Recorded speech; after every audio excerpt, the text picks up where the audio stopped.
Bom dia a todos e a todas. Daremos início à nossa programação de debates de hoje sobre regulação do VOD no Brasil. A sessão de abertura, políticas de difusão, regulação do VOD e internacionalização do cinema brasileiro, terá por temas centrais as questões ligadas às políticas de difusão do cinema brasileiro e a legislação de regulação e fomento do audiovisual, com foco na regulamentação dos serviços de streaming e na internacionalização do cinema brasileiro, face ao contexto da crescente globalização dos circuitos de subvenção e difusão audiovisual. Agradecemos os nossos parceiros e patrocinadores que viabilizam esta edição: Lei Federal de Incentivo à Cultura, Lei Estadual de Incentivo à Cultura. Este evento é realizado também com recursos da Lei Municipal de Incentivo à Cultura de Belo Horizonte, patrocínio CEMIG, Itaú, Mater Dei, Prefeitura de Belo Horizonte, Copasa, Governo de Minas Gerais. Parceria Cultural, Sesc em Minas, Casa da Mostra e Circuito Liberdade, Fundação Clóvis Salgado, Governo de Minas Gerais. Para compor esta mesa, convidamos o mediador Gabriel Portela, secretário adjunto de Cultura de Belo Horizonte, gestor de políticas para o audiovisual e vice-presidente do Fórum Nacional de Secretários e Gestores de Cultura das capitais e municípios associados de Minas Gerais.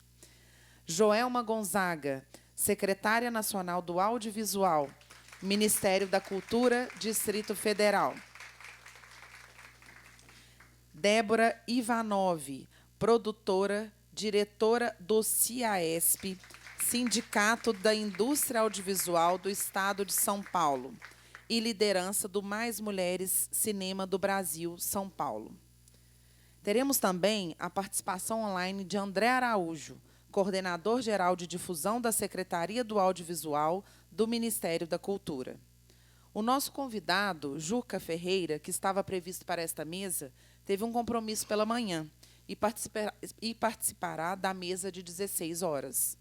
Informamos que este debate oferece acessibilidade com a presença da Tati Kitts, intérprete de Libras, e será gravado e disponibilizado no canal do YouTube da Universo Produção.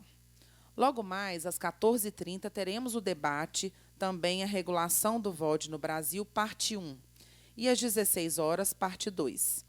Se inscrevam no canal da Universo Produção no YouTube, sigam nossas redes sociais e fiquem por dentro de tudo que acontece no evento. Não esqueçam de marcar nosso perfil, @Universo Produção, e use a hashtag CineBH2023. A programação completa vocês podem consultar no site cinebh.com.br. Pegar um guia de programação na secretaria do evento ou entradas dos cinemas. Agradecemos a presença de todos vocês. CineBH mostra a América Latina. Com a palavra, Gabriel Portela. Alô, alô. Bom dia a todos e todas. Obrigado pela presença, por estar aqui hoje com a gente. Primeiro, queria agradecer muito o convite da Universo, da Raquel, para estar aqui hoje mediando esse painel tão importante, né, que traz o tema, que é o tema, nosso tema central, né, e urgente, que é a questão da regulação do VOD, mas associado a essa dinâmica da internacionalização, né. Isso tem tudo a ver, né, tanto com o objetivo da mostra CineBH, né, do Cinemundi, que traz essa dimensão internacional para o ambiente de mercado. Esse rapaz ele já está famoso nos eventos da Universo já. Todos ele já está, isso aí vai crescer bem. Enfim, então traz essa questão da internacionalização, que agora, né, a gente tem vários eventos, né, que tenho tido a oportunidade de participar, né, com certeza a secretária Joelma, a Débora. A gente tem sentido que o momento, né, mudou de discussão sobre a política audiovisual brasileira, né, por conta de mudança de cenários políticos, de conjunturas.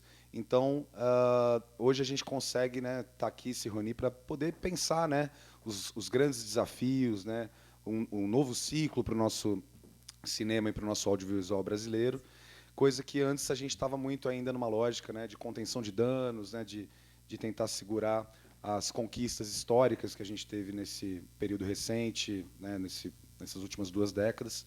Então, falar hoje, né, sobre a internacionalização do audiovisual e, especialmente, sobre a regulação do mercado de VOD é extremamente estratégico, né? Se a gente for pensar num desenvolvimento necessário ainda para a indústria audiovisual, para o mercado audiovisual brasileiro, é incontornável que a gente debata esses temas, né? E, né, o VOD, eminentemente, é um tema internacional, né? Ele é uma questão, até pela atuação empresarial das empresas, né, das plataformas que têm uma atuação global e essa distribuição de conteúdos, né, por todo mundo. Então, tratar os dois assuntos, né, de uma maneira integrada é extremamente necessário. Bom, para a gente começar, a nossa ideia aqui hoje, né, então a gente teria o Juca Ferreira, né, também trazendo um pouco a visão do BNDES, teve esse problema de agenda, o presidente Mercadante solicitou que ele fosse representar, junto com uma agenda, inclusive com a ministra, né, em Mariana, que está acontecendo agora hoje de manhã, mas vai retornar à tarde. Então, a gente aproveitando, né, também, talvez um pouco mais de espaço de debate aqui, né, porque às vezes também as conversas acabam ficando muito curtas, né, para temas tão complexos, né, eu queria começar, então, convidando a Débora, né, Débora, diretora do CIAESP, liderança do Mais Mulheres, da Gulani, e para que pudesse falar um pouquinho para a gente, Débora, como você, né, tanto CIAESP, né, mas você particularmente tem enxergado esse momento dos desafios, né, para a internacionalização do audiovisual. A gente tem, né, o Cinema do Brasil enquanto um programa importante de internacionalização, que cumpre um papel importante. Então, pudesse passar um pouco sobre isso, mas trazendo um pouco essa relação com a regulação do VOD, que você está acompanhando muito de perto também, nessas várias articulações e várias construções de entidades que estão tendo nesse período recente, que tem sido algo também muito importante, né, essa união do setor, né, esse diálogo. Então, se você pudesse dar essa passada geral para a gente, e aí, em seguida, depois, a gente passa para a nossa secretária. É isso, fica à vontade. Oi. Bom, primeiro agradecer o convite, é um prazer estar aqui com vocês. É duro, né, a Raquel ralar aqui quando convida a gente, a gente corre para atender o chamado, né? Bom, falar um pouquinho a gente está falando de internacionalização, eu estava falando com o Gabriel, que queria comentar com vocês só o que foi a última presença do Brasil no Festival de Cannes. Então, o Festival de Cannes, a gente tem programas de valorização, né, valorização e exportação, né, de conteúdo brasileiro, que tem de cinema, tem o de televisão, tem o de publicidade e tem o de games. Eu vou falar aqui o de cinema, que ele nasceu em 2006, e ele nasceu em 2006, e ele, esse ano, levou 57 empresas para o Festival de Cannes. Então, eu estava aqui lembrando, porque eu não trouxe essa apresentação, tá? Por isso que me deu esse... E qual foi o resultado disso? Foram mais de 650 reuniões com profissionais e produtoras de todo o mundo no Festival de Cannes. Isso já resultou em 18 milhões de dólares só em negócios imediatos. E mais 45 milhões de dólares em negócios que estão sendo prospectados, então, em conversação para o longo do ano. Então, assim, só para a gente imaginar, né, o que significa a nossa presença, a nossa volta, né, ao mercado internacional, especialmente com o novo governo. A gente fez uma campanha que é o Brasil está de volta, lá em Cannes, né? Então, para a gente mostrar esses números, acho que revelam o potencial da nossa produção para o mercado internacional. Eu não vou me ater muito a esse tema, porque também sei que a Joelma vai abordar a produção internacional. E eu vou passar, então, a falar da regulação do VOD. Mas, primeiro, eu queria fazer um retrospecto. Pode passar para mim?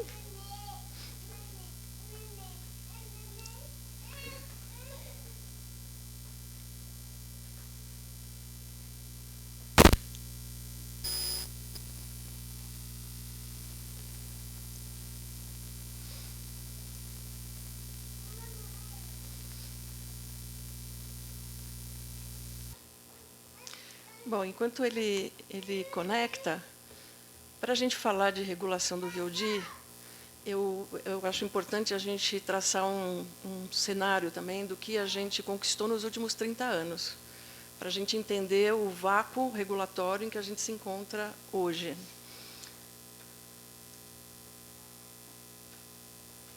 Pronto. Mas está cortando, hein? É o tamanho.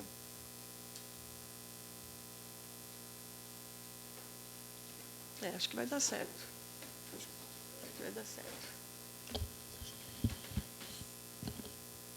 Então, nós vamos falar dos marcos legais e do desenvolvimento social, quer dizer, o setorial, o que foi impactada a economia do nosso setor com essas conquistas dos últimos 30 anos.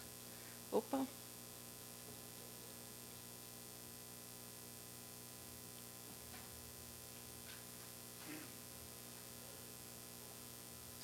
Tá bom.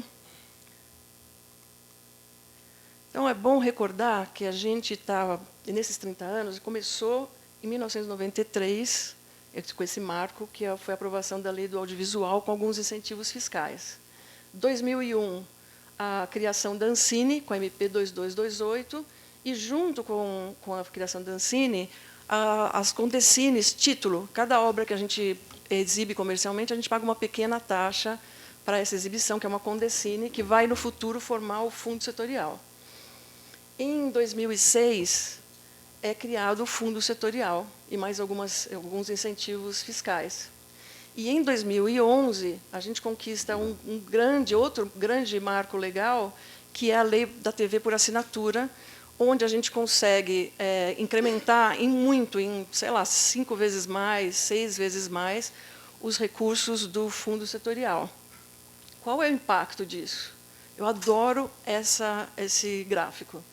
Se a gente parar para pensar que, em 92, a gente tinha só 3 longas-metragens lançados no mercado de salas de cinema, olha que bonito ver essa curva crescente junto com a conquista de cada marco legal. Então, é muito incrível a gente ver que de 3 para 170, 160 filmes no ano. Qual foi o impacto também nas coproduções internacionais, já que a gente estava falando do internacional, né? Olha que bacana também o crescimento. Eu não tenho dados antes de 2005, mas de 2005 a 2022, olha aqui também a curva crescente, né? Isso atrai recursos para o nosso mercado, leva os nossos filmes para outros territórios. Então, também é um impacto muito importante da gente visualizar. Na assinatura da lei, na promulgação da Lei de TV por Assinatura, ela passa a valer em 2012. Olha, dali para diante, o crescimento. Em azul, em verde, está a produção brasileira, que era exibida nas grades desses canais. Em azul, está a produção brasileira independente. Olha que crescimento extraordinário. Isso porque nós conseguimos aprovar só 2,8% de cota nas grades de programação, sendo que metade disso era para a produção independente. Com essa cotícula, que eu costumo chamar, essa pequena cota, olha o que nós conquistamos. Aqui é bom também, uma outra maneira de enxergar como que a produção... Desculpa, isso aqui está errado a legenda. Então, em azul, como cresceu a produção brasileira independente em relação aos verdes, que é a produção brasileira, isso contando só no espaço de qualificado, né, que nós chamamos, que são os horários nobres dos canais de televisão. E aí, olha que bacana também ver o quanto que a gente cresceu em termos de formação de novas produtoras em todo o país. Hoje a gente tem produção de norte a sul do país, São mais de 9.000 produtoras registradas e reguladas na Ancine. 25% delas fazem o conteúdo de ficção, séries, animação. E olha que bonito o pico de crescimento por conta da lei da TV por assinatura. Estou E com também dificuldades na conexão. Tente outra vez em alguns instantes. Desculpa, hein, gente. Acho que eu até vou fechar, porque eu estou olhando para lá. E também é bonito de ver como que o fundo setorial, em 2006, quando ele foi aprovada também as cotas de destinação desses recursos, com 30% para a região norte, nordeste e centro-oeste, e depois a Ancine, infralegalmente, estabeleceu 10% para a região sul, mais Minas Gerais e Espírito Santo. Aqui, assim, do total do investimento do fundo setorial na produção e no desenvolvimento, olha que bacana também o crescimento. A gente está lá em 2012 com quase nada, e a gente também tem uma curva crescente ao longo dos anos. Em azul, que não está aparecendo outra cor aqui, mas em azul é exatamente o recurso do fundo setorial que foi destinado para outras regiões fora do eixo Rio-São Paulo. É bonito de ver também.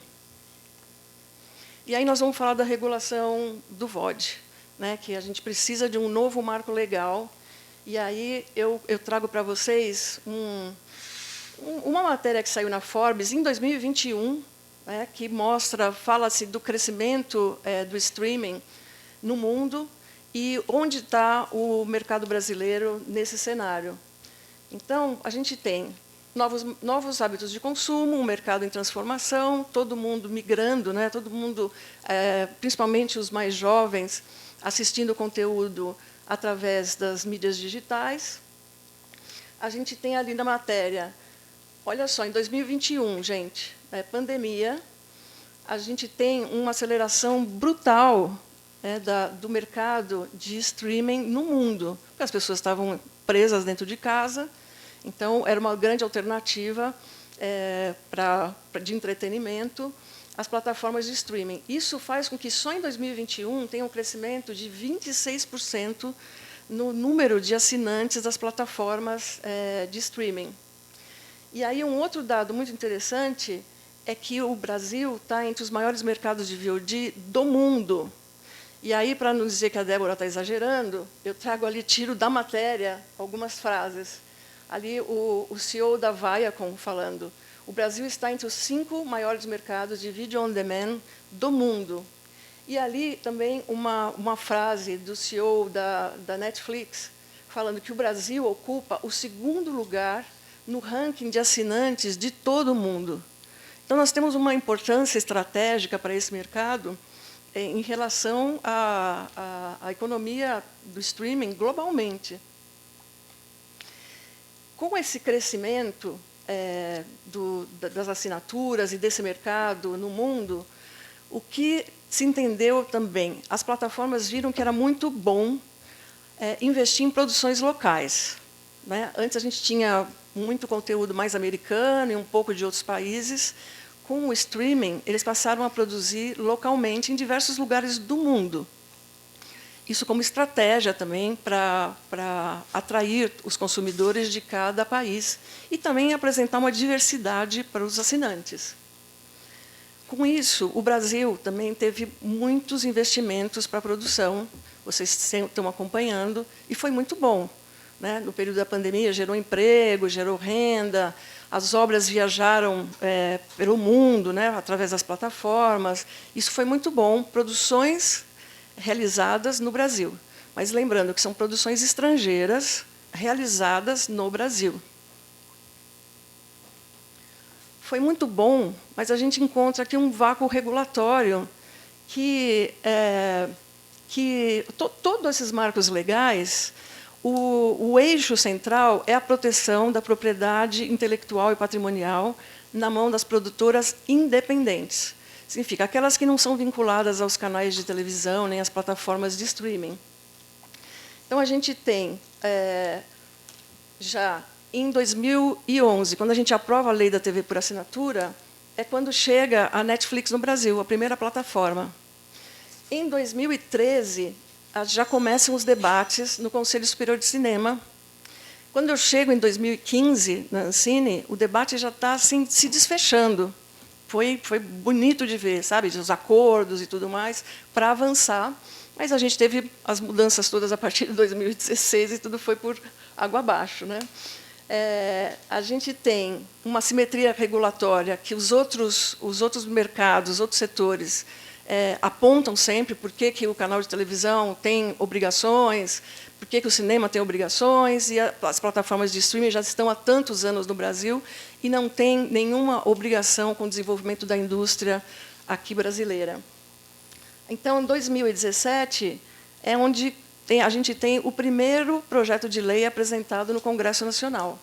E que a gente espera, vocês viram ali, então, que o próximo marco legal relevante para o nosso desenvolvimento seja a regulação do VOD. Vocês viram que eu estou animadíssima. Eu pus lá em 2013, né? Cheia de esperanças. Então, eu vou contar para vocês como que está o projeto no Congresso Nacional. Bom, em 2017, foi apresentado o primeiro projeto de autoria do Paulo Teixeira, que é do PT de São Paulo, e no Senado, em 2018, um projeto de lei do senador Humberto Costa. Hoje, como que está? Então, passou-se um tempo, na Câmara, o projeto do Paulo Teixeira passou pela Comissão de Cultura, ele foi bastante modificado, e hoje ele está na Comissão de Assuntos Econômicos. O relator é o André Figueiredo, que já apresentou um substitutivo. O que é esse substitutivo? Você tem um primeiro projeto de lei, outros parlamentares, ao longo desses anos, apresentaram outros projetos, eles foram apensados, e o relator agora analisa todo esse histórico e apresenta uma nova proposta. E, gente, isso é muito importante, já está para votação no plenário. Então, foi aprovado com urgência, com pedido de urgência. Isso faz o quê, Joelma? Uns 2 meses? Né? Não, menos, 1 mês e meio, mais ou menos. 1 mês e meio, mais ou menos. Então, ele pode ser votado a qualquer hora. Então, é importantíssimo a gente estar acompanhando e discutindo os detalhes, né, que estão abrigados ali nessa proposta. No Senado, a gente tem ele na Comissão de Educação e Cultura hoje. O relator é o senador Eduardo Gomes, do Tocantins.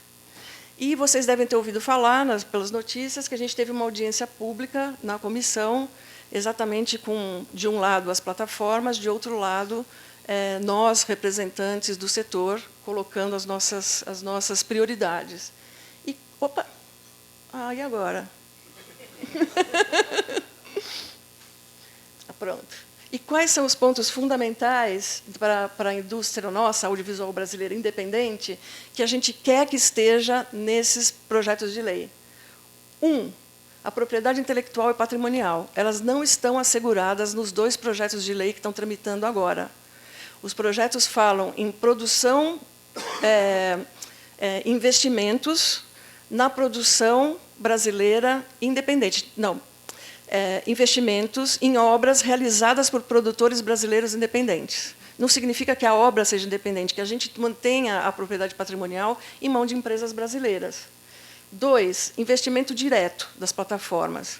É um recurso que passaria pela Ancine, mas não por toda a burocracia da Ancine, como é artigo 3º, 39, etc., com Decine, que é um recurso que vai para o fundo setorial, e para visibilidade maior do nosso conteúdo, proeminência e cotas. Proeminência é o destaque nos catálogos, nas páginas de abertura. E aí, para finalizar, eu mostro para vocês em alguns países como essa regulação já avançou.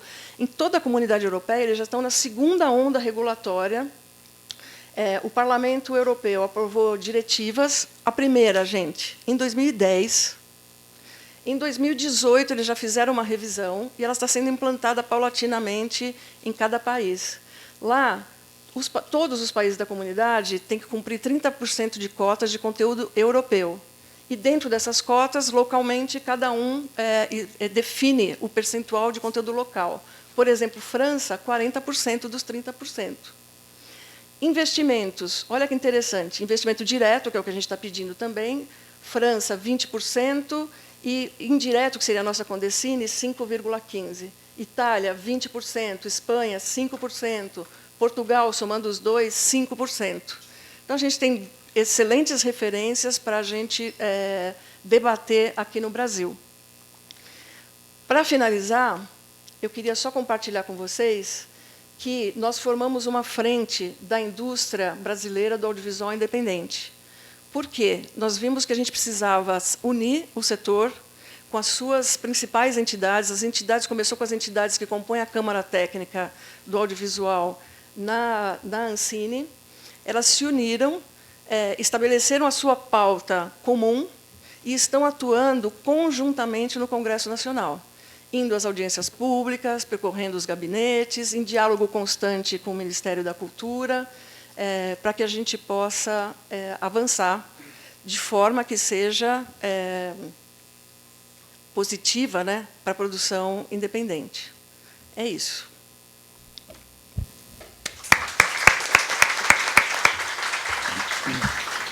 Obrigado, Débora.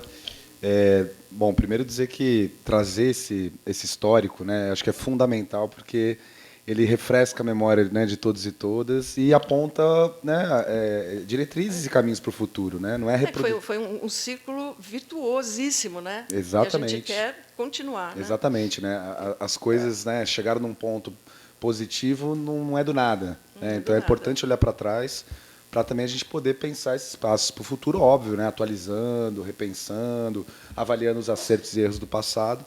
E você também trouxe um ponto fundamental, que é essa questão dos direitos patrimoniais, né? Sim. Isso é um eixo fundamental do desenvolvimento, né, de qualquer indústria. É o coração, né? É o coração, ainda mais quando a gente está falando de economia criativa, né, economia da cultura. O direito patrimonial, o direito autoral, ele é, né, um núcleo central, né, dessa conversa. Então, como pensar em exportação a partir de uma lógica apenas de prestador de serviço e não, na verdade, o dono, né, daquele produto audiovisual. E aí, então, né, passando aqui para a secretária Joelma, que também agradeço muito estar aqui com a gente, Joelma. Queria te escutar um pouco, né? Acho que a gente está vivendo um momento, né, positivo com essa retomada do Ministério da Cultura, e acho que não só a retomada do Ministério, mas, né, esse sistema de governança do audiovisual brasileiro, né, com o fortalecimento da Secretaria do Audiovisual, né, também na expectativa da gente, do próprio Conselho Superior de Cinema, e por aí vai. E eu sei que vocês estão, né, na frente aí, né, a partir do grupo de trabalho, de que vocês instituíram no âmbito do MINC, sobre a regulação do VOD, e aí também pensando e propondo uma série de ações aí no campo internacional. Então, se você puder dar um pouquinho desse panorama para a gente. Perdão. Perdão. Obrigado, Raquel. Olha aí, ó, o mediador já errando. Vou pedir, gente, a gente tinha combinado, o senador Humberto Costa, né, enviou um vídeo, né, aqui especialmente para o evento. Então, a gente tinha feito esse combinado de, antes de passar para a Joelma, a gente apresentar o vídeo do senador, e em seguida a gente escuta a secretária. Autor do PL, né? Autor do PL. Eu sou o senador Humberto Costa, de Pernambuco, presidente da Comissão de Assuntos Sociais do Senado Federal, e quero me dirigir a vocês que participam deste ciclo de debates no contexto da 17ª Cine BH, Mostra Internacional de Cinema de Belo Horizonte, e 14º Brasil Cinemundo, para agradecer pelo convite para participar das discussões e pelo espaço para falar sobre a regulação do streaming no nosso país.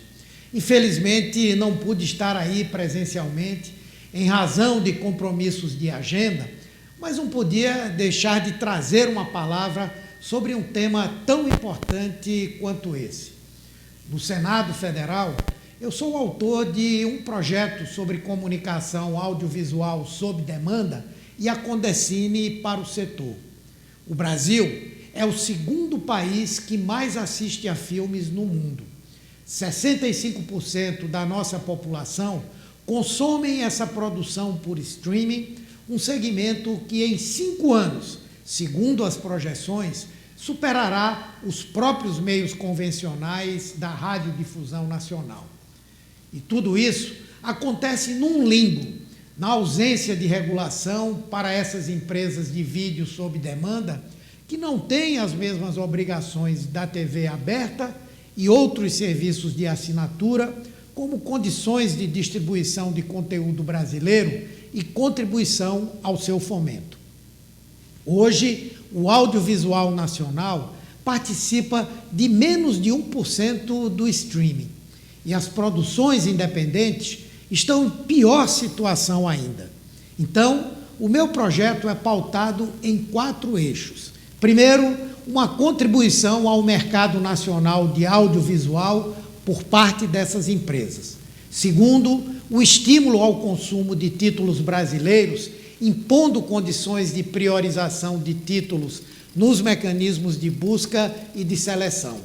Terceiro, regulação de empresas que oferecem filmes a partir do exterior sem representação no Brasil. O estímulo à regionalização para promover a diversidade do nosso país é o 4º eixo. Nossa ideia é corrigir assimetrias, equilibrar o mercado e criar novo impulso de produção ao audiovisual com investimento especial em conteúdos regionais. O projeto ainda tramita no Senado e, sem dúvida, é alvo de muita pressão por parte das corporações que são contra a regulação e não querem contribuir, numa justa medida, para o fortalecimento das produções nacionais. Em 2019, o setor audiovisual brasileiro faturou mais de 26 bilhões de reais e gerou 350 mil empregos. Em 2020, a indústria da cultura representou 2,64% do nosso PIB. A pandemia prejudicou sensivelmente tudo isso, mas há condições de nos recuperarmos e, mais que isso, de avançarmos. Projetos como esse que apresentei têm essa iniciativa e precisam ser apoiados pelo setor e pela sociedade para poder andar no Congresso Nacional. Quero, então, dizer que contem comigo na defesa do audiovisual e do cinema brasileiros e juntem-se a nós nessa luta pelo fortalecimento desse segmento tão importante à nossa cultura. Um abraço a todas e a todos e um excelente evento a vocês.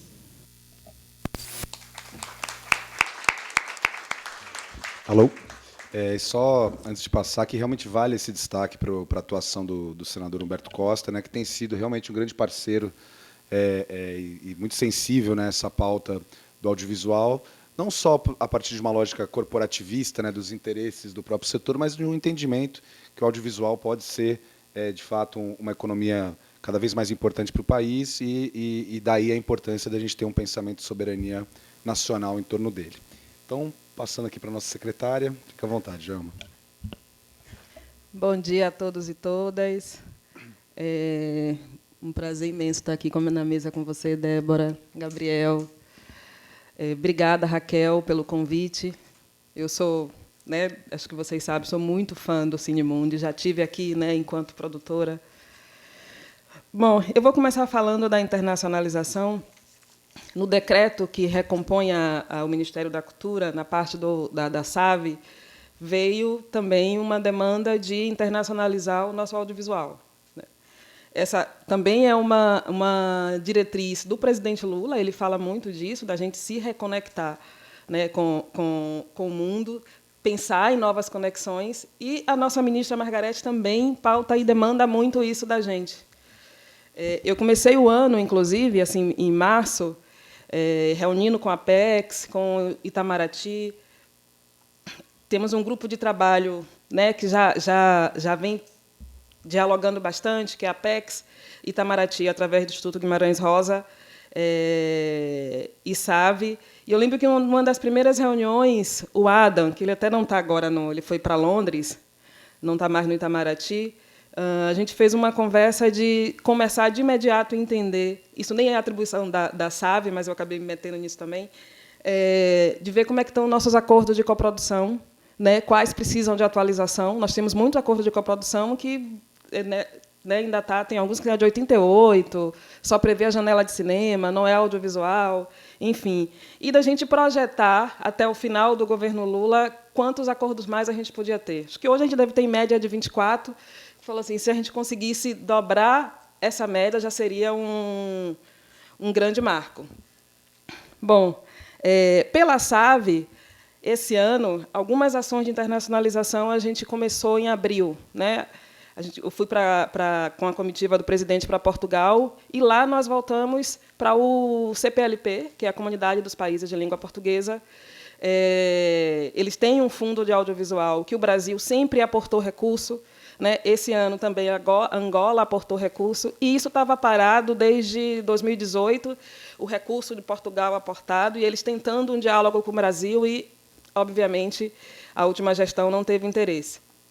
E o Brasil volta para o programa, né? Voltou, aportando 1 milhão de euros, contribuindo para o plano de trabalho.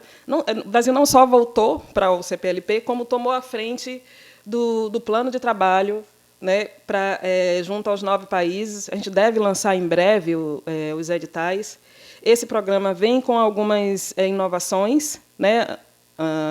O volume 1 e 2 era só para médias e documentário, agora ele vem com uma inovação de ter curta-metragem de ficção dos novos países, né? E já vem com uma estratégia de distribuição para além dos 9 países da comunidade de língua portuguesa.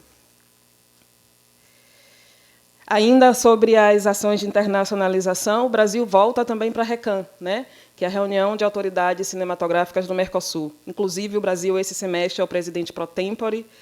Eu estava, semana passada, em Florianópolis, no FAM, Florianópolis Mercosul Audiovisual, onde fizemos ali a reunião das autoridades, onde veio o presidente da Agência de Cinema da Argentina, do Uruguai, Paraguai e Brasil. Dentre as muitas ações dentro da RECAM, nós falamos da rede de salas digitais, né? A SAV vai fazer, ainda esse ano, uma chamada de adesão de salas brasileiras para essa rede de salas digitais, né? Assim também como pautar a incorporação das obras brasileiras nesse circuito. Combinamos 4 países, né, de ter um fundo de desenvolvimento de curta-metragem. Fizemos ali todo o desenho e também decidimos quanto cada país vai aportar, e isso deve ser lançado no início do ano. Dado que a SAV tem uma diretoria de preservação, então nós levamos também a pauta da preservação para dentro da RECAM, para discutir, né, no âmbito do Mercosul. Fizemos um encontro de cinematecas, né, a Maria Dora Mourão estava lá. E uma das ações que a gente pautou e que já deve estar em prática ano que vem é uma proposta de uma premiação via Mercosul, pensando em filmes de arquivo e também de um acompanhamento técnico para as produções sobre os arquivos, sobre os meios legais, sobre licenciamento e tudo mais. E fechamos a reunião, né, consolidando ali um texto de coprodução, acordo de coprodução audiovisual do Mercosul, que já vinha andando, mas não estava parado. Então, a gente fez umas prévias com os 3 países, chegamos num acordo e temos o texto. Agora, a ministra já deve anunciar na reunião de ministro, que vai ter em dezembro. Óbvio que ainda tem toda essa etapa de ir para o legislativo, mas ter fechado o texto, né, que vinha com muitas diferenças e anseios, ter chegado num texto comum já foi uma grande vitória. Bom, ainda pelas nossas ações de internacionalização, eu estava muito preocupada desde o início do ano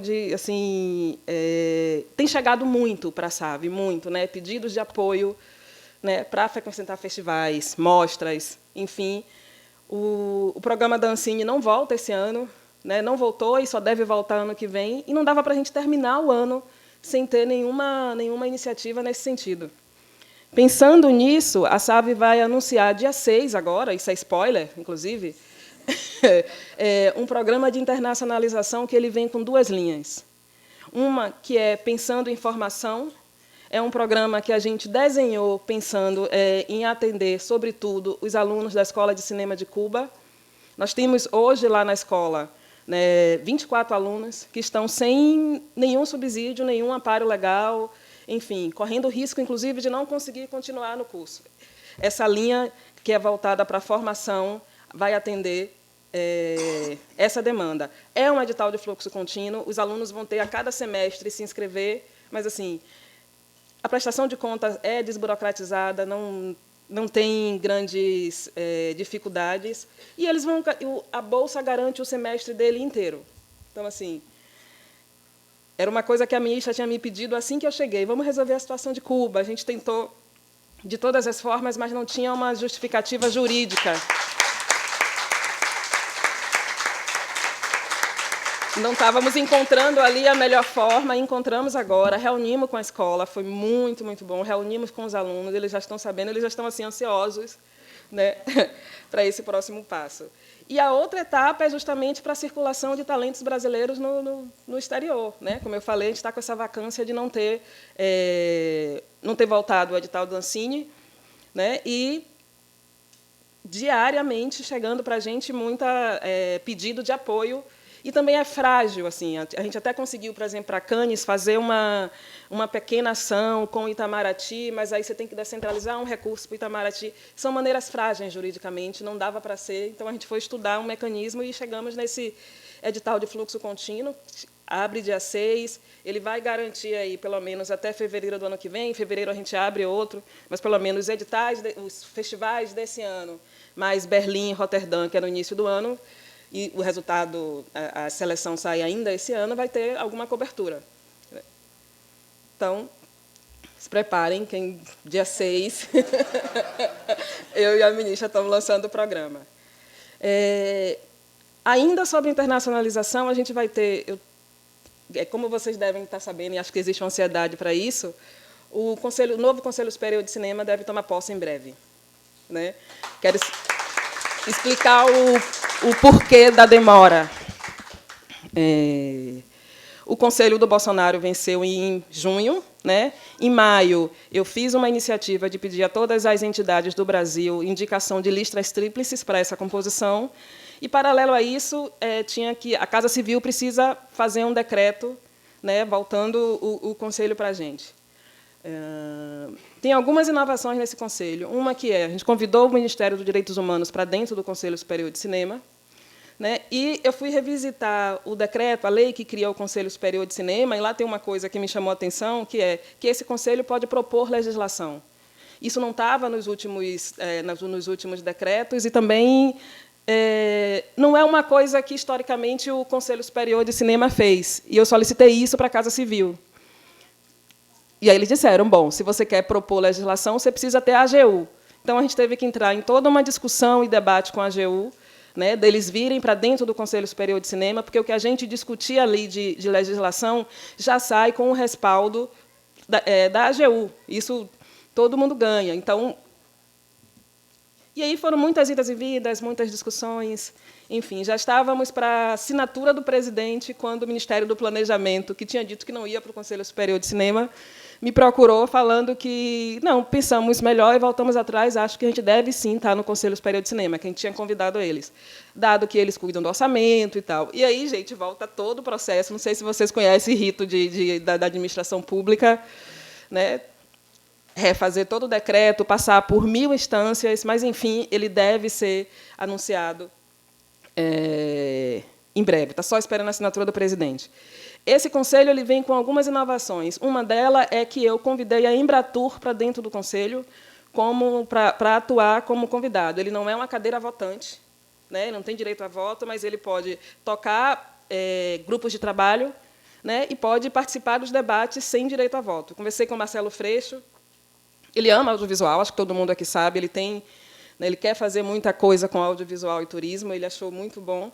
E um dos grupos que vai ter dentro do Conselho Superior de Cinema é justamente um sobre internacionalização, onde a gente já começa discutindo um programa nacional de Film Commissions. Né? Estamos aí com a Lei Paulo Gustavo, que tem, por exemplo, um aporte para Film Commissions. Né? E temos algumas experiências, São Paulo, Rio, Belo Horizonte, mas a gente precisa ter digamos, uma padronização, né? Precisa trazer a Receita Federal, precisa... Enfim, esse é uma das inovações que vem no Conselho Superior. Bom, das pautas internacionais é isso. Esse grupo de internacionalização tem a Apex, o Itamaraty, via Estudo Guimarães Rosa, como eu falei, que é um grande parceiro. Assim, a gente tem reuniões praticamente quinzenais, né? Estamos pensando muitas ações de internacionalização. Eles estão com a gente, inclusive, nesse edital de intercâmbio que a gente vai lançar. E, bom, e aí, fazendo a transição do... eu queria trazer o André Guimarães para falar um pouco da internacionalização também, que ele é a pessoa na SAVE que está à frente todos esses temas de internacionalização. André?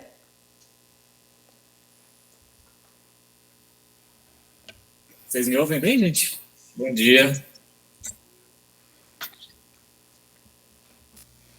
Espero que vocês estejam me ouvindo. Pronto, maravilha. Obrigado pelo joinha. Então, ouço bem. Já estava ouvindo a mesa toda.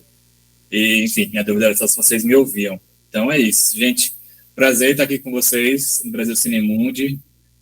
Enfim, já tive a oportunidade de participar como público, acho que 2017 a 2018, agora aqui num novo formato de participação, nessa nova posição, mas, enfim, já conheço a trajetória do evento de longas datas e sei da importância e relevância dele. Então, estar aqui dividindo esse espaço com vocês para mim é um prazer.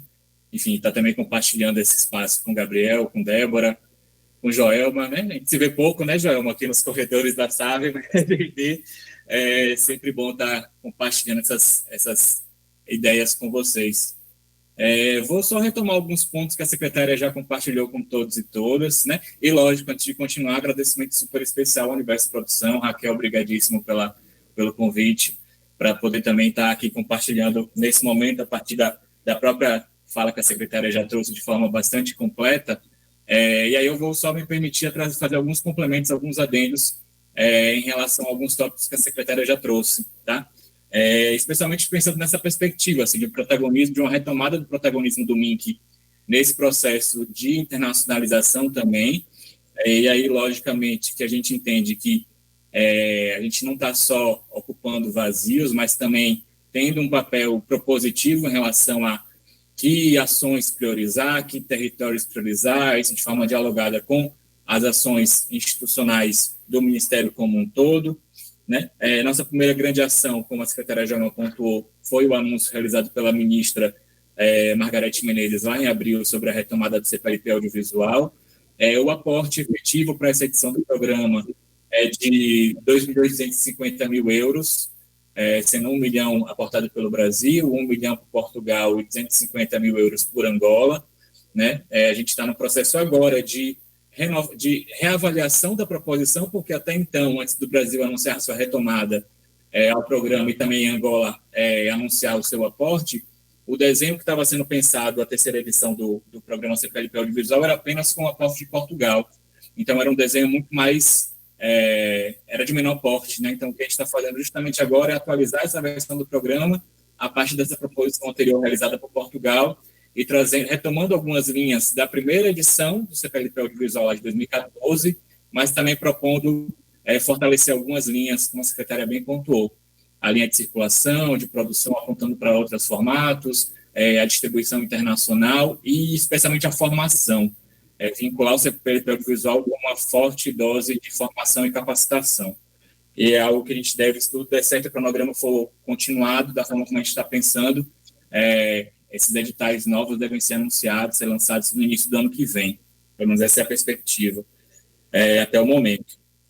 Inclusive, a nossa pauta atual do dia, aqui já sabe, é o repasse do recurso para o CPLP Audiovisual ano 3. Do ponto de vista da RECAM, voltamos de Florianópolis na segunda-feira. Enfim, eu tenho uma avaliação muito particular, e aqui eu faço licença, né, para não falar necessariamente de uma avaliação da SAVE, mas uma avaliação pessoal também, que eu sinto que a RECAM não atingiu nem de perto seu potencial, enquanto organismo de articulação entre os 4 países membros, mas que pode ter um papel primordial na articulação ampliada, pensando não só os países que fazem parte do Mercosul, enquanto Estados-parte, mas também os Estados-membros, e aí ampliaria-se esse escopo territorial. Acho que existe uma questão, às vezes, ainda não muito bem resolvida, mas, enfim, a RECAM acaba também sentindo muito impacto a partir do próprio contexto do Mercosul, né? Às vezes o Mercosul está mais em alta, às vezes está mais em baixa. Existe essa questão também de contexto de cada país. Às vezes ela fica deixada em segundo plano por conta da própria abrangência maior da CAASE, pensando no aspecto ibero-americano, e, obviamente, nesse momento a gente está bastante preocupado com a Argentina, esperando que a situação lá, enfim, que os ventos que soprem lá não sejam ventos que a gente já, né, sentiu bastante nesses últimos anos, mas sinto que o resultado eleitoral da Argentina agora em outubro vai ser fundamental também para pensar esse fortalecimento da RECAM nesse novo momento que a gente está se colocando agora. Viemos de lá com essa proposição de texto de acordo de coprodução audiovisual do Mercosul fechado. É importante também mencionar que esse processo foi muito dialogado com a Ancine, especialmente com os técnicos que fazem parte da gerência de desenvolvimento de mercado, especialmente a Letícia Godinho, que participou ativamente desse processo junto com a gente, Guilherme Bonfim também, estiveram lá, inclusive em Florianópolis, participaram do comitê técnico que fechou a proposição do texto. Então, isso é algo que tem sido dialogado diretamente entre SAV e Ancine, e lançamos esse embrião do Fundo Mercosul, focando inicialmente em projetos de desenvolvimento de curtas-metragens, mas que a gente espera que se amplie e fortaleça aí no longo prazo. E uma última ação da RECAM que vale a pena mencionar, e aí eu já sigo para o final da minha participação, é que a gente, dentro da proposição brasileira aí no âmbito da presidência da RECAM, a gente está discutindo a realização de um seminário no Parlamento do Mercosul sobre a regulamentação do VOD. E aí acho que é o link que junta essas duas pautas de forma bastante objetiva aqui na mesa, né? É uma proposição que a gente deve, que a gente está discutindo junto com o Parlamento do Mercosul, que deve acontecer no final do ano, possivelmente no final de novembro, e aí com uma perspectiva de, enfim, fazer um intercâmbio de experiências e de proposições de como os 4 países, parte do Mercosul, têm discutido as suas regulações do vídeo por demanda. É isso. Pontuar também que é a linha que a secretária anunciou lá em Florianópolis de apoio à internacionalização, né, pensando formação e circulação, não é o mesmo formato que a Ancine já desenvolvia, é importante fortalecer esse aspecto, especialmente porque atualmente a linha de apoio à circulação, ela aborda qualquer tipo de evento audiovisual. Vou dar um exemplo prático. No primeiro semestre, a gente recebeu um pedido de um profissional que queria participar de um evento da área de preservação audiovisual na Alemanha. A gente não tinha essa linha ainda desenvolvida. Então, profissionais que queiram participar não só de eventos de mercado, de festivais, mas de outros eventos setoriais de audiovisual também vão poder acessar essa linha, né, com uma perspectiva de circulação ampliada de profissionais de todos os segmentos do audiovisual em eventos internacionais, tá? E aí, por fim, essa perspectiva interministerial para a gente é super importante, como a secretária se fortaleceu, a gente está nesse tipo de trabalho, aí, especialmente com o IGE, com o MRE, num momento que o Brasil tem sido muito demandado internacionalmente, né? O Brasil voltou por conta própria, mas também tem tido esses convites internos para que o Brasil também volte a ser esse protagonista internacional. Digo isso no sentido de que o Brasil tem recebido muitos convites para ser país convidado ou homenageado em eventos internacionais. Fomos no MICA, na Argentina, no Mercado de Indústrias Criativas da Argentina, agora em junho. E aí a Argentina vai ser homenageada no MIC-BR agora em novembro. Fomos homenageados na Gamescom, na Alemanha, né, o maior evento de games do mundo. E acredito que vai ter uma agenda aí que eu não posso dar spoilers agora, uma agenda grande também de participação forte brasileira em 2024 e 2025, nessa perspectiva do Brasil sendo convidado e participando enquanto convidado, país homenageado, enfim, eventos internacionais no exterior nesses próximos 2 anos, tá? É isso, temos alguns gaps para resolver, acho que, enfim, a nossa olhada para a África e para a Ásia tem que ser priorizada, acho que o MIC já sabe, tem apostado muito nisso. A relação com o turismo é fundamental, o circuito de exibição é fundamental para além da coprodução de obras, né? E é algo que a gente tem apostado muito no ponto de vista da RECAM, mas que a gente quer ampliar também para esses outros territórios que a gente também tem atuado, especialmente a CPFP, mas acho que a gente tem um longo trabalho a ser feito, especialmente para se integrar com outros territórios que até então a gente ainda não tem já tem relações, mas sinto também que podem ser relações mais fortes, né? E aí eu digo especialmente África e Ásia, enquanto 2 horizontes territoriais que para a gente são também prioritários nesse momento, tá? Finalizo aqui minha participação nesse momento, sigo à disposição para comentários, enfim, e desejo a todos e todas um ótimo evento. Um abraço.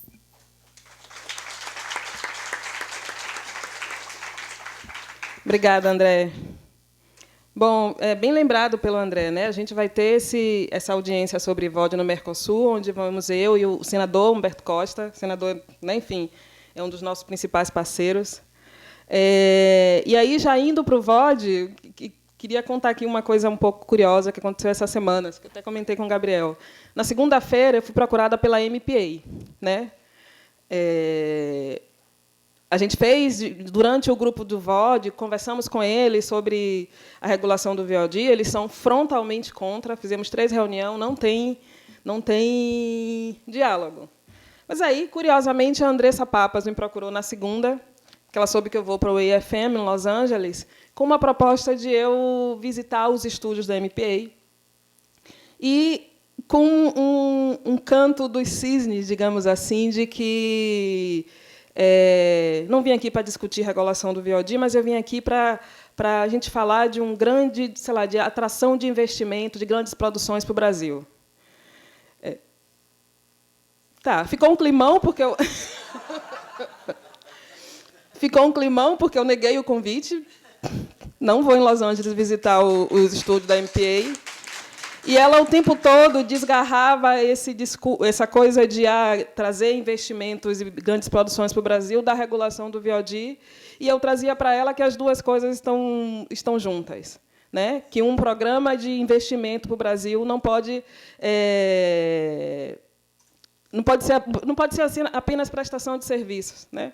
E ela continuou no discurso de que os filmes brasileiros viajaram muito nos últimos anos. Eu fiz, não são filmes brasileiros, são filmes estrangeiros feitos no Brasil, porque o direito patrimonial e a propriedade intelectual não ficou no Brasil. Então, assim, você não pode desgarrar uma coisa da outra. Enfim, ela seguiu insistindo que a gente falasse apenas... Não é o VOD aqui, é esse convite. Tá? Enfim, e eu, do meu lado, insistindo que as duas coisas estão ligadas. É muito importante que a gente tenha, em algum momento, um grande programa de atração de investimento ou de grandes produções para o Brasil. Obviamente, se a gente já tiver com todo o nosso setor regulado, tiver com, né, os países todos que fizeram isso, que têm grandes programas de atração de investimento, já está todo regulado, porque, senão, né, vai ser igual às plataformas, como opera as plataformas. O Brasil vira esse grande produtor de serviço, né, mas a sua soberania, a sua identidade está indo para fora. Bom, tudo isso para dizer que eu neguei o convite, obviamente. Não, e aí, entrando aqui no VOD, como a Débora trouxe, esse não é um assunto que está novo, né? Assim, 2013, 2015 já se discutia, inclusive dentro do Conselho Superior de Cinema. Obviamente que a pandemia deu uma acelerada nisso, né? Porque como os hábitos de consumo mudaram, as plataformas ficaram grandiosas aqui no Brasil, né, aportando muito investimento, enfim, tinha uma lacuna aí também das políticas públicas da última gestão. Mas o debate está maduro e a gente está no momento de regular.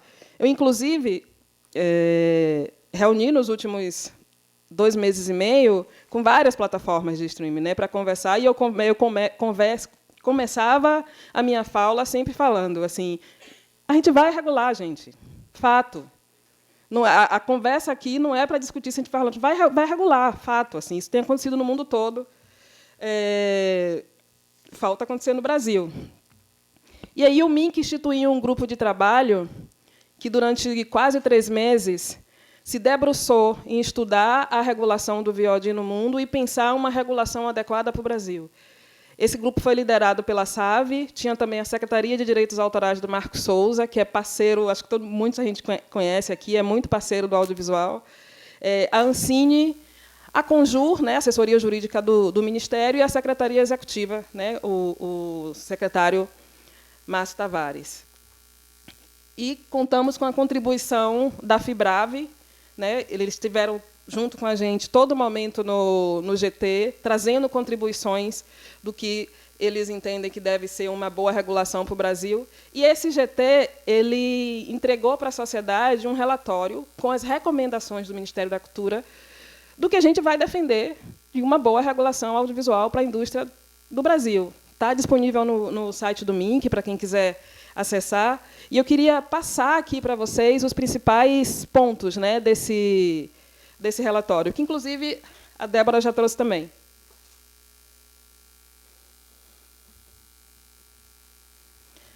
Dentre as muitas nuances da regulação do VOD, eu destaco esses aqui, está faltando aqui a transparência, mas eu vou falar dele no final, como os principais pontos que a gente detalha muito nesse relatório e de que assim o MINC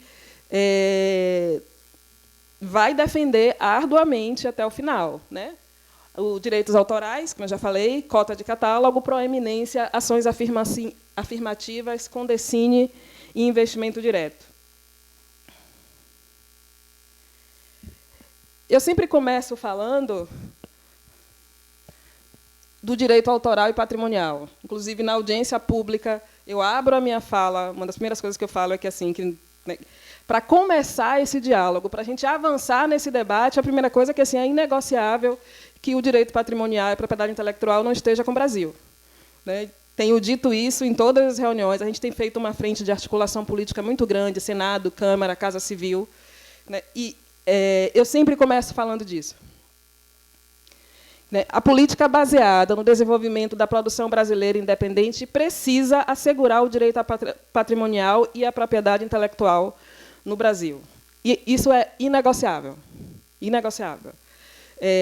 A produção brasileira independente, como a Débora falou, está no centro das políticas de financiamento e das políticas regulatórias do audiovisual brasileiro. Então, nada mais justo que, na regulação do VOD, isso continue acontecendo, né? E vale ressaltar que, assim, que a gente está falando da obra brasileira independente, da produtora brasileira independente, como tem nos nossos outros marcos regulatórios, a MP 2228, a Lei do Audiovisual, a Lei 11.000, não lembro, que cria o FSA. Aqui tem uma definição que vocês podem ler. E, assim, que cria o FSA. Então, assim, não existe debate sem começar com essa vertente sendo inegociável. Eu venho do mercado, como vocês sabem, né? E assim, eu, como produtor executivo, negociei muito com a Netflix, com a Amazon, e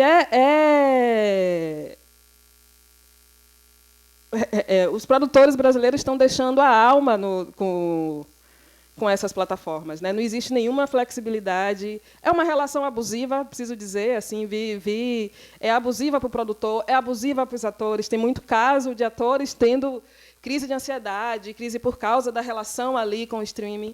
Enfim, é nocivo do todo. Então, assim, para mim, o regular é básico, né? Não...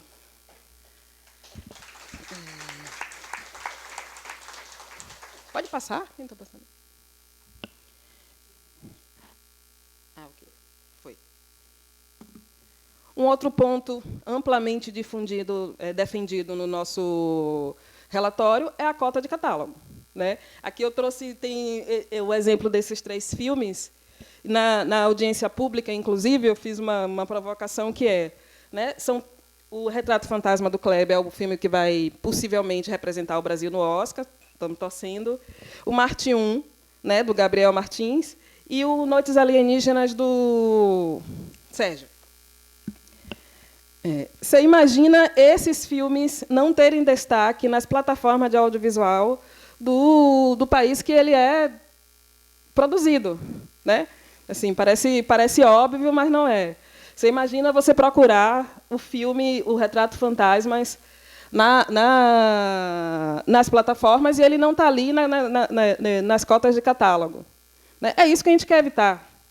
E, assim, cota de catálogo é uma coisa que existe em vários países do mundo, é um mecanismo amplamente usado e que as plataformas, óbvio, estão totalmente contra, aliás, elas estão contra tudo, mas que não dá para a gente abrir mão. E aí, pode passar, por favor. Aqui tem uns exemplos muito bons que a Débora trouxe também, mas que assim é de como é operado a cota de catálogo em vários países do mundo. 15% na Itália, 50% obras italianas dos últimos 5 anos. Ou seja, existem várias formas de se fazer essa aplicação da cota de catálogo, né? E tem sido feita em vários países do mundo. Não há por que, na nossa regulação, isso também não entrar. E aí, um outro mecanismo de destaque... Pode passar, por favor. É a proeminência, que a Débora também trouxe, porque assim, não adianta você ter cota de catálogo se o conteúdo não estiver em destaque. Né? Assim, o brasileiro precisa acessar a plataforma e ter logo ali de entrada a oferta para ele escolher o produto nacional. Isso é o que a gente chama de proeminência, que é esse destaque. Também um mecanismo operado em vários países do mundo. Vários modelos, é verdade, a gente precisa descobrir qual é o nosso. Por exemplo, para nós não serve o modelo da Colômbia, que é uma proeminência que é assim, se você quiser dar destaque, você dá. É a proeminência que as plataformas defendem. O modelo da Colômbia é bom e tal. Assim. Pode passar, por favor. Outro ponto amplamente defendido pelo Ministério da Cultura. Passou uma mais. Não, é porque está fora da ordem do meu slide aqui. Mas pode ir para a Condecine e volte, eu volto. Bom, inegociável também que a gente tenha uma alíquota de Condecine progressiva acima de 4%. Né? Assim, as entidades até defendem 6,5%. Né? Assim, a gente está botando acima de 4%. O relatório que está no Senado defende 1% com 70% de desconto. Não dá.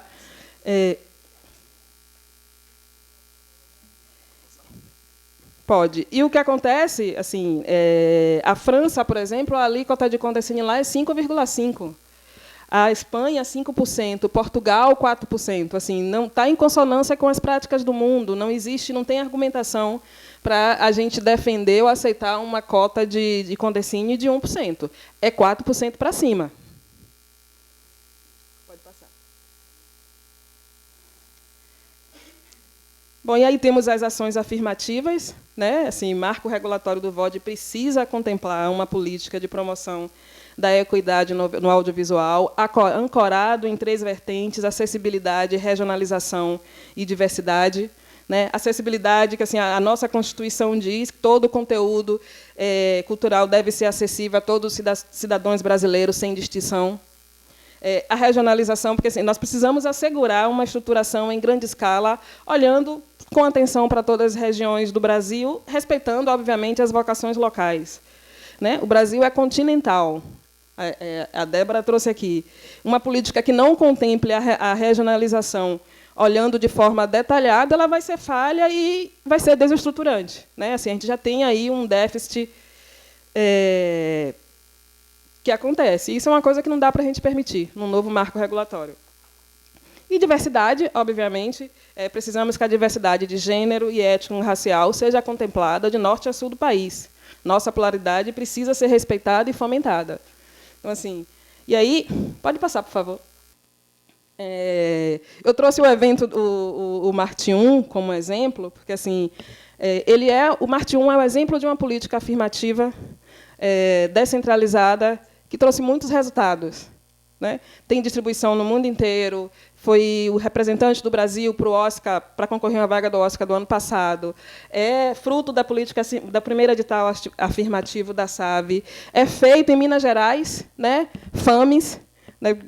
Feito por um menino negro da periferia. Ou seja, está coroado nesse filme todo o sucesso da política afirmativa e descentralizada.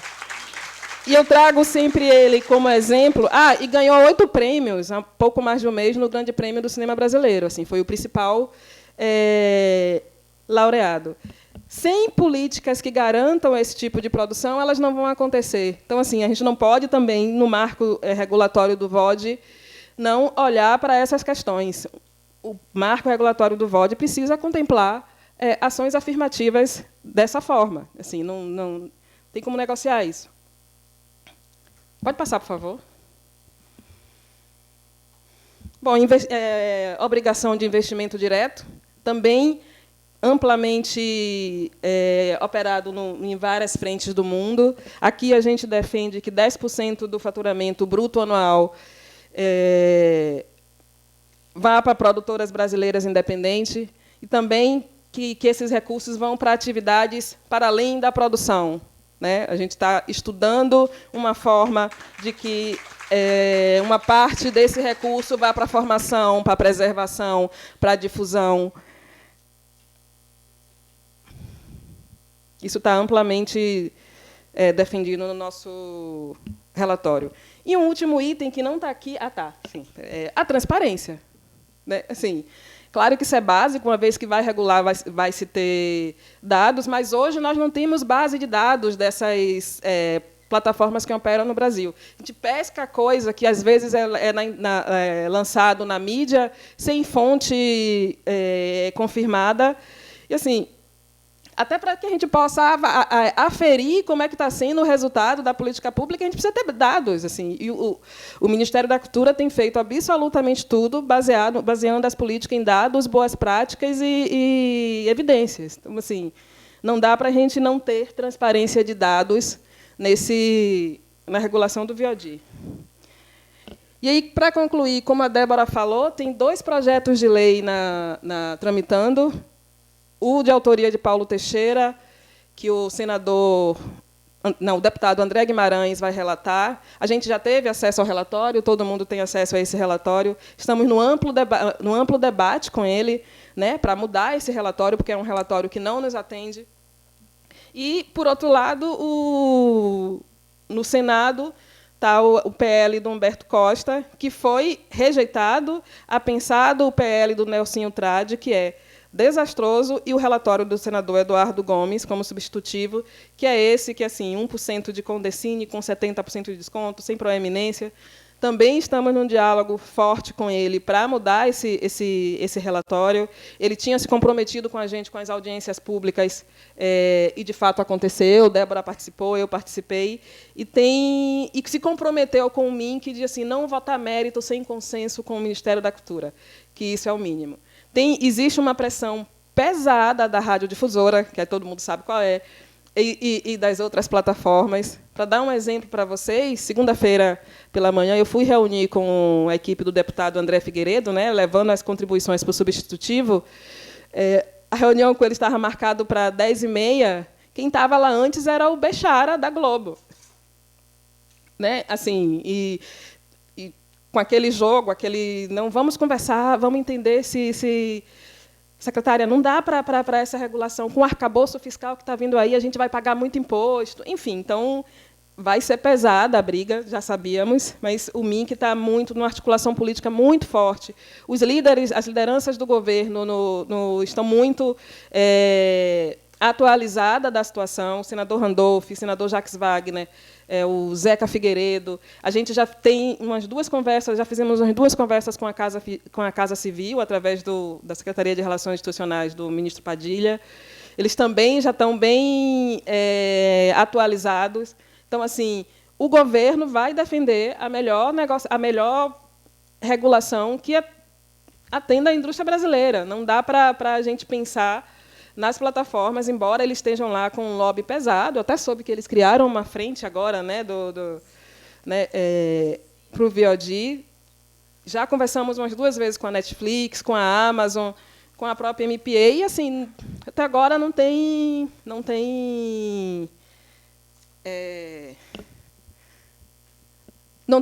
um consenso. Então, assim, importantíssimo, assim, a pressão do setor. Eu tenho um diálogo constante, vou concluir. Eu tenho um diálogo constante com as 10 entidades, né? Assim, nos falamos bastante. Muito importante que vocês estejam em Brasília, que vocês pressionem os senadores, os deputados, porque o lobby deles é pesado e, assim, eles sabem que vão regular, mas, assim, eles querem uma regulação que não regule. Eles querem esse 1% de Condecine com 70% de desconto e sem direito patrimonial, sem nada. Bom, acho que esse é o macro, assim, da regulação, né? É pauta prioritária do MINC, está no projeto de governo do presidente Lula.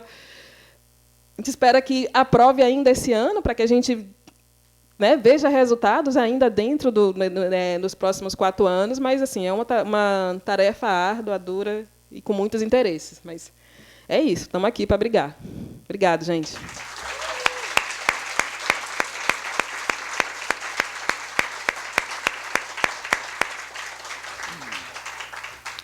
Obrigado, secretária.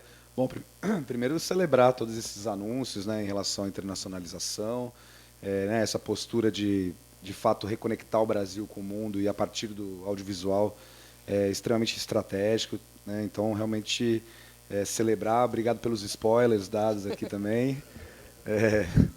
E aguardamos ansiosamente o anúncio oficial, mas os spoilers são ótimos. E, bom, e acho que a fala, né, a sua fala, secretária, né, e junto com a da Débora, e o do senador também, né, só reforçam, de fato, um sentido de urgência, né, em relação à regulação do VOD, muito por conta do peso desse lobby, né, econômico que está incidindo, né, sobre essa pauta no Congresso Nacional. Então, né, a gente até estava conversando, né, Débora, que a gente precisa, de fato, intensificar também os nossos lobbies, né, do ponto de vista positivo da coisa. Essa frente, né, das entidades, acho que tem sido realmente uma iniciativa fundamental, né, para mostrar a união, mostrar a grandeza do setor nesse diálogo parlamentar, mas acho que também a gente precisa também, acho que, ganhar outras camadas da sociedade em torno desse debate, né? Não é um debate fácil, estava falando com Débora ontem, né? Como é que você convence uma pessoa que não é do setor audiovisual que nós temos um problema com a Netflix? Né, a população adora Netflix, claro, porque as pessoas estão, né, consumindo os conteúdos lá. É difícil, é um debate público complexo esse, né? O Brasil é a principal audiência dele, a segunda principal audiência deles, na Netflix, imagina. Então, assim, não é uma pauta simples, né, de se tratar, né, do ponto de vista da sociedade. Então, é fundamental, né, a união, né, o mínimo, né, a liderança do governo federal nesse processo, né, que eu sempre falo, é o capitão do time nessa história mesmo, né, para conduzir esse processo, e a gente pensar aí também juntos outras formas de sensibilização para esse tema.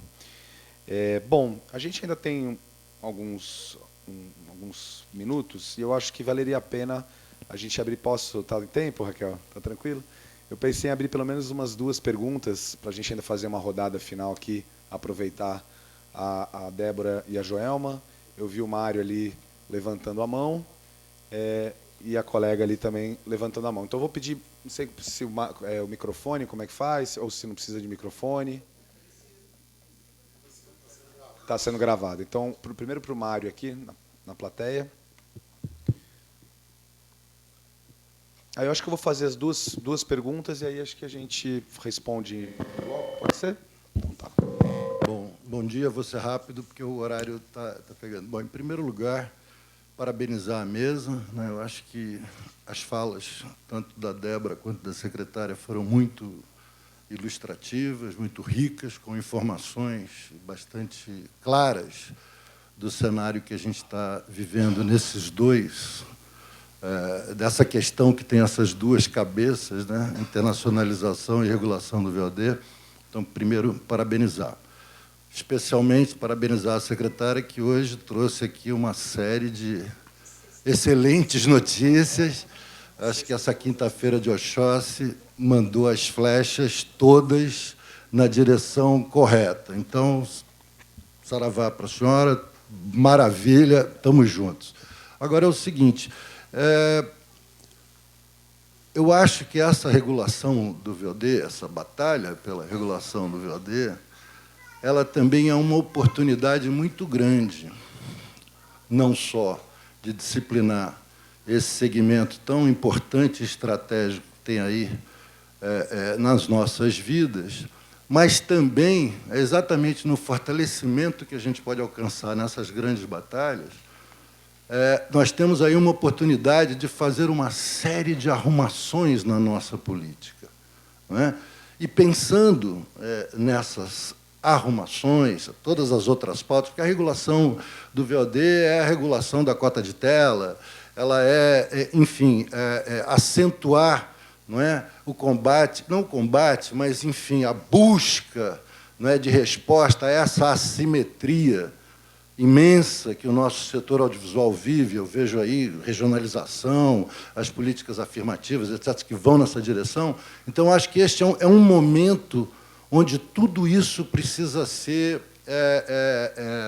considerado a favor deste processo de regulação. E aí, eu, quando olho, a minha satisfação é imensa, mas fica um pedacinho, porque eu não vejo a Ancine aí.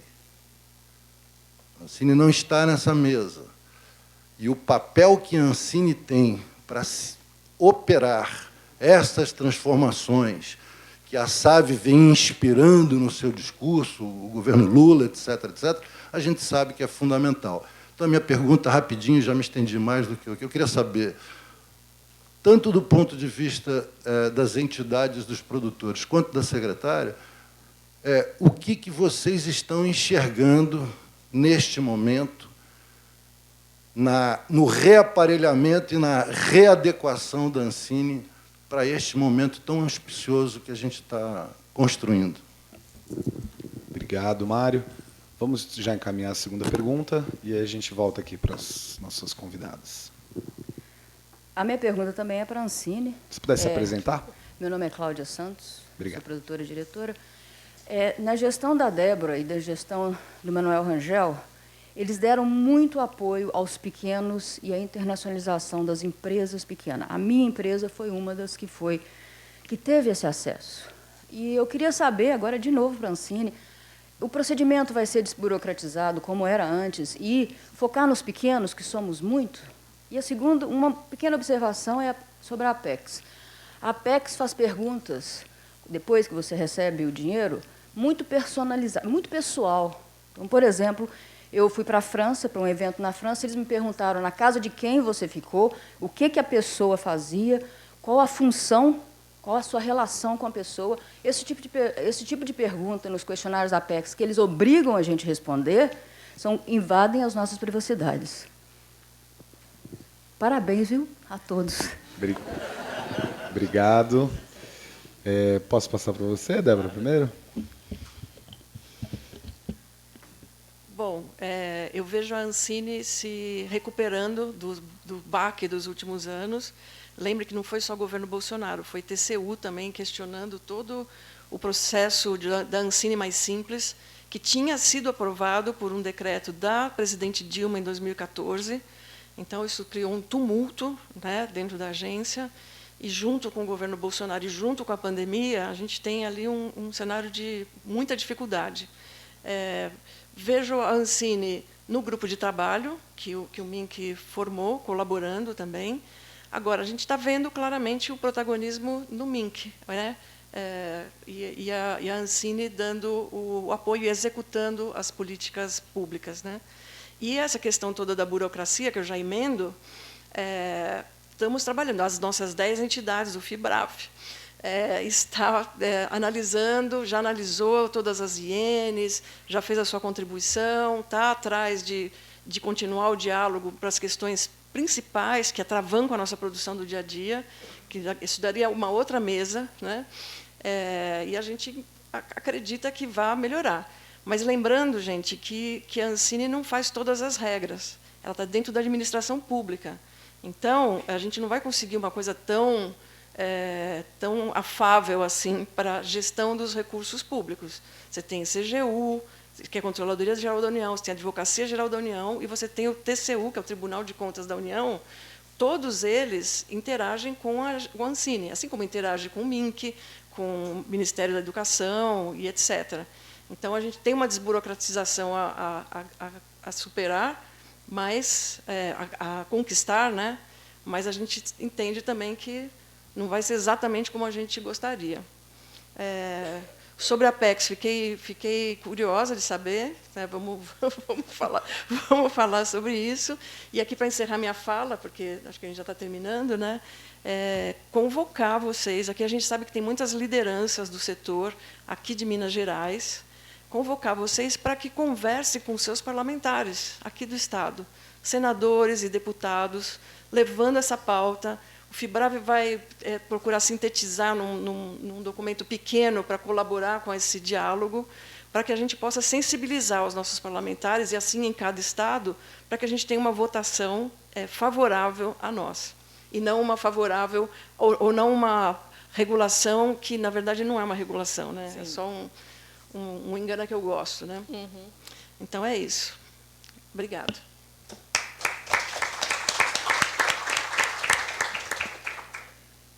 Mário, a Ancine teve com a gente, né, no grupo de trabalho do VOD, teve na audiência pública também. Recentemente tivemos uma série de reuniões com os exibidores em Brasília e ela veio também. E estamos aí na expectativa, acho que todo mundo viu a 4ª diretoria, né? O Paulo Acoforado foi aprovado, ele deve ser nomeado em breve. Então, eu acho que isso também vai dar acho que vai trazer ali um frescor para as discussões, para tudo. Acho que a Ancine está se reestruturando ainda, né? Assim, ela é vinculada do MINC, tem tentado trabalhar conjuntamente, mas muito num lugar mais técnico assim do que de formulador. Mas, enfim, eu tenho provocado o Alex a estar mais perto e tal. Estamos conseguindo aos poucos. Em relação à Apex, assim, eu não posso te responder porque eu não respondo pela Apex, assim. Então, fico curiosa, como a Débora falou, mas acho que você vai precisar direcionar essa pergunta para lá mesmo. É isso.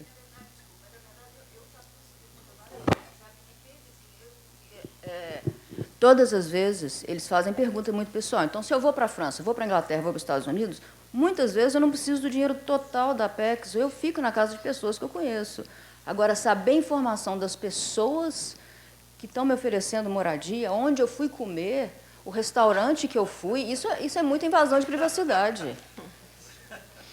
E está no questionário da Apex. Uhum.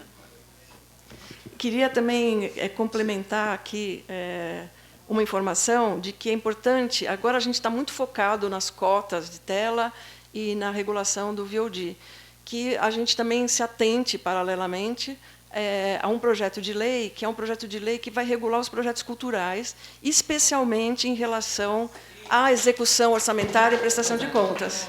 Então, é muito importante a gente também acompanhar, porque se a gente conseguir aprovar por lei, né, uma simplificação, gente, isso vai ser assim, uma grande conquista também, um marco legal muito importante para ajudar a gente a fluir melhor, né, o nosso trabalho no dia a dia. Bem lembrado, Débora, é o marco regulatório do fomento, acho que ele já está na CCJ, deve ser voltado em breve. E aí, só falar um pouco da cota de tela de cinema e da cota de tela de TV paga.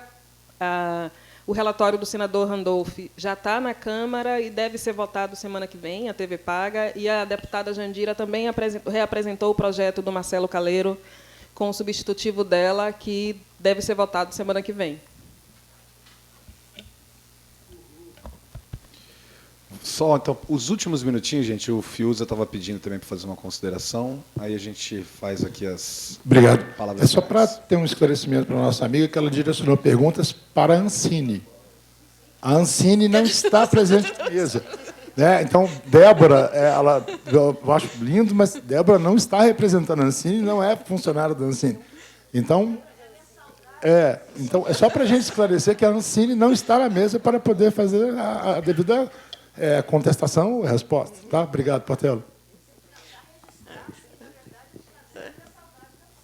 Não, e, aliás, gente, fiquei muito feliz com a menção dela de que, no nosso período, a gente pôde ver, né, brotar assim, a produção em todos os cantos do país, né, as novas gerações chegando. Isso foi muito bonito, né? E está sendo, porque esses filmes vão se desdobrando e vão conquistando espaço, e a gente tem uma riqueza cultural gigante. Então, foi muito importante, realmente, dá saudades. Né? Não dá mais saudades, porque agora vai ser... Gente, estamos num novo momento. Não é, secretária? Diga. Rapidinho, eu estava procurando aqui se estava a produtora Gabriela Couto do Paraguai, que estava aqui, pela questão da RECAM. Assim como existe essa ameaça da extrema-direita na Argentina, o Paraguai segue com um governo que está, enfim, com intenções bem nefastas com o Instituto de Cinema lá. Eu acho que, enfim, seria muito importante o Brasil também ter um olhar junto com, né, o Paraguai nessa articulação da RECAM. Então, assim, o Paraguai tem sido uma marca presente aqui na mostra do Cine BH, os filmes maravilhosos. Enfim, eu acho que a lei de cinema lá é extremamente recente, né? É a lei mais recente da nossa América Latina, assim, de cinema. E a ameaça segue constante lá na desestruturação, assim como, enfim, esperamos que não aconteça com o INCA, né? Mas, enfim, só esse comentário assim, em favor do nosso irmão Paraguai. Estamos atentos e solidários a eles totalmente. Assim.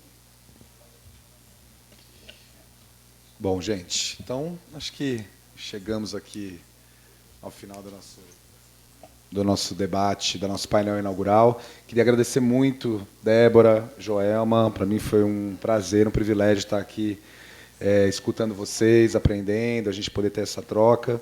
E, né, à tarde também seguimos com outros debates importantes, né, que vão...